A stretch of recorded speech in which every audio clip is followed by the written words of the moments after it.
In 1983, India decided, why rely on other countries for fighter jets when we can build our own?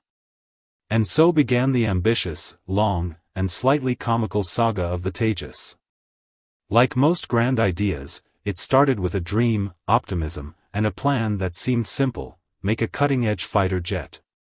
How hard could it be, right? Spoiler, really, really hard.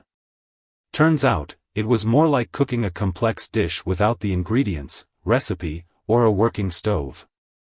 It was the year 1983. India says, hey, we need our own fighter jet. The government gives a thumbs up to develop the Light Combat Aircraft, LCA. Enter the Tejas dream. It's a long road ahead, folks. 1984. The Aeronautical Development Agency, ADA, is formed. Their job, make this fighter jet happen. But, little did they know this would become a multi-decade saga. 1985. The Indian Air Force submits the requirements for the LCA. Just a light, fast, multi-role fighter, they said. Easy, right? Wrong. 1986.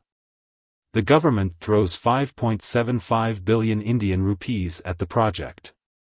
Spoiler alert, that money's gonna run out soon. Meanwhile, they think, let's build our own engine too. Introducing the Kaveri engine. Yeah, we'll talk about that later. 1987. India ropes in French engineers from Dassault to help. Because, a little help from your foreign friends. Now the 90s came, in year 1990. They finalized the design of the LCA, a small, delta-winged beauty. The team's excited. But guess what? There's no money to actually build it. Ah, the joys of budgeting. 1993. Finally, full funding arrives. Work on the first phase begins. You'd think the project would pick up speed now. Hold your jet engines, people. 1995. Drumroll, the first technology demonstrator rolls out. But wait, there's a catch, it's grounded due to technical issues. Seems the engineers forgot a few key details, like, making it fly. 1997. Radar design starts. What's taking so long, everyone asks. Well, apparently radar's a bit more complicated than they thought. Who knew? The good year 2001. Finally, the LCA flies. First flight in January. And we rename it Tejas, meaning radiance. Let's hope it doesn't radiate problems. Spoiler, it does. 2002 to 2003. The Tejas flies again and crosses the sonic barrier. Things are looking up. Except, the radar system still doesn't work properly. So yeah, no radar-guided anything. 2006. India orders 20 Tejas planes. They'll be delivered by 2011, or so they say.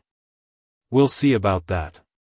Meanwhile, the prototypes finally carry some weapons.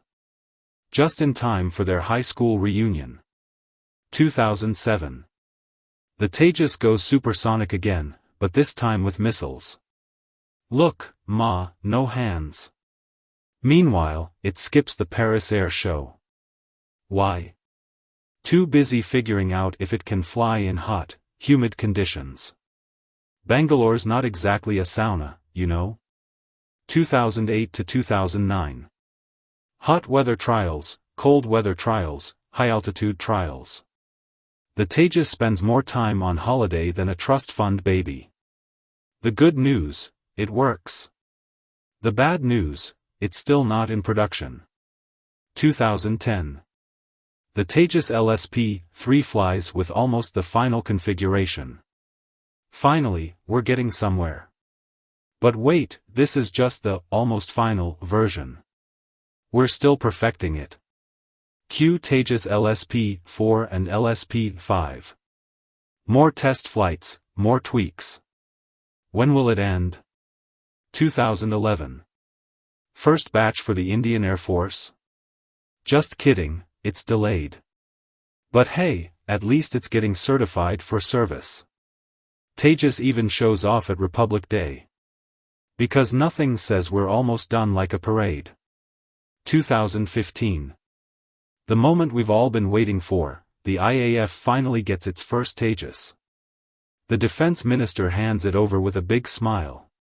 Better late than never. Meanwhile, the Navy's not impressed. The Tejas is too heavy for their aircraft carriers. Oops. 2016. The Tejas makes its international debut. First stop, Bahrain Airshow. Finally, we get some international street cred. Except for the Navy, who's still shaking their heads at this overweight bird. 2017 to 2018. More tests, more missile firings, mid-air refueling. The Tejas is getting all the upgrades. Still, it's a bit like getting your learner's permit after years of failing the driving test. 2019. At last, the Tejas gets final operational clearance. Only took us, 36 years.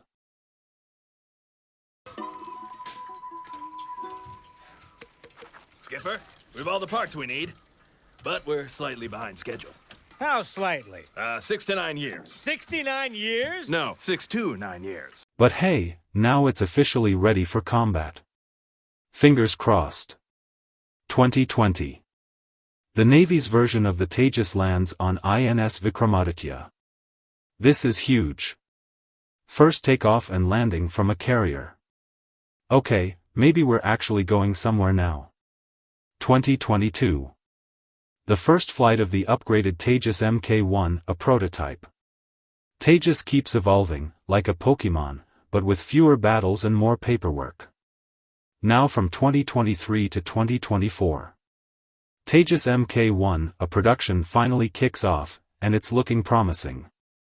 But don't hold your breath just yet, this saga's got a habit of surprising us. So, after decades of delays, foreign help, engine failures, radar issues, funding problems, and some seriously patient engineers, Tejas is flying high. It's proof that good things come to those who wait, and wait, and wait.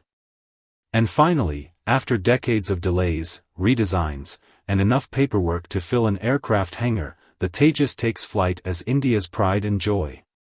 Sure, it took a little longer than planned, okay, a lot longer, but as they say, Rome wasn't built in a day. And neither was the Tejas. So, when you see it soaring through the skies, just remember, good things come to those who wait, especially if you wait 40 years.